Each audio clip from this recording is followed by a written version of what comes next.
High বন্ধুরা, বাঙালি হারের সাবেকিয়ানার পক্ষ থেকে আজকে চলে আসলাম একরকম মাছ রান্না দেখাবো বলে আপনাদের। মাছটা হচ্ছে বাটা মাছ, ভাজা হচ্ছে এবং তার সাথে শীত যেহেতু নানান রকম সবজি দিয়ে মাছ খেতে ভীষণই ভালো লাগে এবং উপকার অবশ্যই।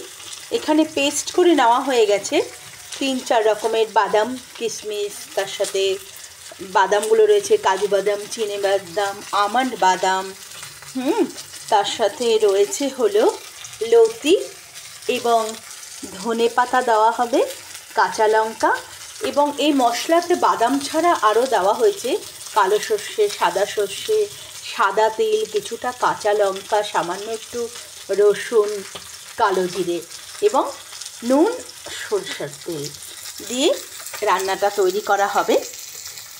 গরম গরম ভাতের সাথে অসম্ভব ভালো লাগবে। এই রান্নাটা সম্পূর্ণ তৈরি করে আর একটা ভিডিওতে দেখাচ্ছি আপনাদের।